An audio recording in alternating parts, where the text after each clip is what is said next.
Good evening. This is CTV News for Monday, July 2nd. I'm Sonia Shrivastava. And I'm Patricia Ballone. If you have electricity tonight, you're one of the lucky ones.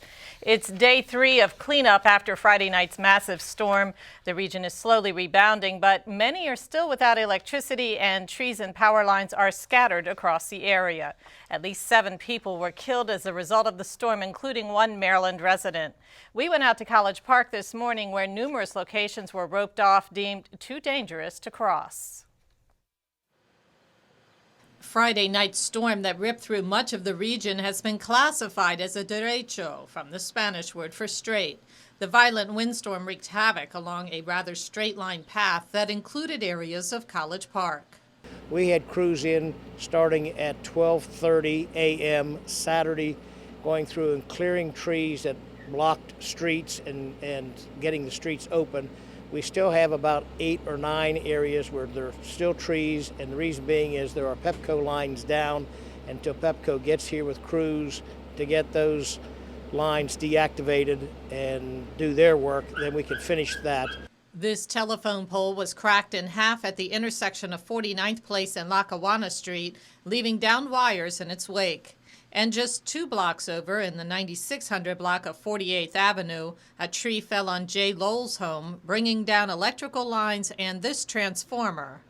There is a transformer on the ground 3 feet from my car. It still sizzles from time to time, and it smells like it's burning. I don't know if you can smell it right now, but I can. I'm in a dangerous situation. I can't get out.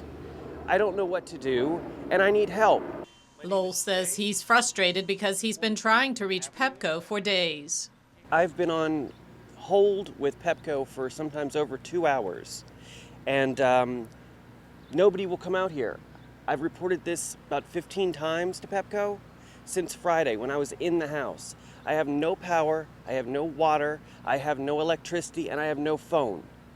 I'm going into my car to charge up my cell phone on the car charger. The College Park Department of Public Works says there are still 8 locations in the city where cleanup is needed, including 6 with downed wires.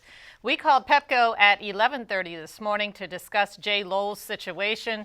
Within the hour, the utility company had de-energized the lines and the transformer from the control center. By 1:30 this afternoon, crews were out assessing the situation.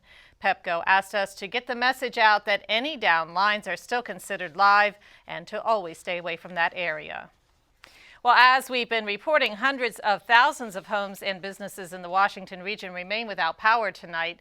Utility crews are working feverishly to repair downed and damaged and down lines and restore electricity. As of 3 p.m., BGE reports close to 21,000 and Pepco just under 6,000 customers still without power. In Montgomery, BGE reports 2,400 customers, and Pepco about 12,500 customers are still without power tonight. The Prince George's Emergency Operations Center has seen a 25% increase in calls since the storm. Officials are taking a number of steps to help those without power cope. Rochelle Metzger is in Hyattsville with more. It's Monday, several days after the storms hit our region, and tens of thousands of residents around the area are facing the reality of up to 5 more days in the dark. Well, for those in the most dire need, those with small children, the elderly, those who use medical equipment, and those whose homes have been deemed uninhabitable, the Red Cross and Prince George's County have opened one 24-hour sleeping shelter here at Northwestern High School in Hyattsville. We were kind of, told to leave. We weren't allowed to shoot inside the facility, but John Davis, a Park Tanglewood resident, says he's been taking advantage of the shelter since his Riverdale apartment building was deemed unsafe. They wouldn't let us stay, so later on we're supposed to find out more. So how long have you been staying here at Northwestern? We've been here since Saturday. Where have you been sleeping? In the gymnasium in the high school here. Do they have cots for you or sleeping bags? Cots. Cots and blankets. We asked for identification just to verify that they are in fact coming from an apartment building or another residence that has been deemed uninhabitable. And families with small children and elderly residents, they're able to stay here as well? Oh, certainly. We are here to serve those in need of sheltering and feeding and so forth. Anybody that's been displaced, We want to make sure that folks are staying in a safe place. The Prince George's County Office of Emergency Management has opened more than 20 cooling centers and 3 24-hour shelters to provide relief from the heat. Currently, we have 3 locations that are 24-hour centers, one in the southern, one in the central, and one in the northern parts of the county. The northern is Northwestern Senior High. Central part of the county is Kent Land Community Center, and in the southern part, it's Accokeek Middle School. Once again, just to clarify, emergency management officials are asking anyone who's just seeking relief from the heat or who wants to recharge their electronic devices to make use of any of the local cooling centers or a library. For those with more serious needs, those who need to charge a medical oxygen device, you can also use any local fire station or come here to Northwestern High School. In Hyattsville, I'm Rochelle Metzger, CTV News.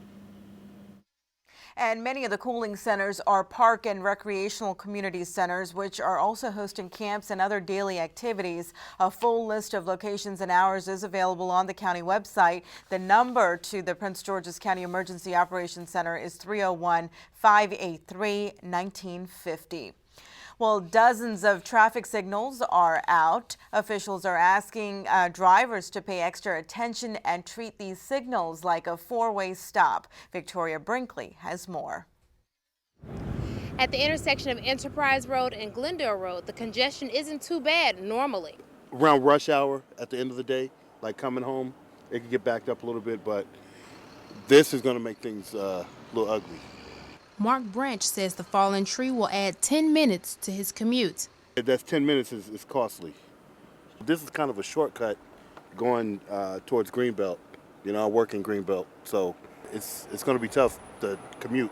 Prince George's County lost many street lights as far as to the electrical power. Public Works Department spokeswoman Susan Hubbard says the county and the state have both taken action.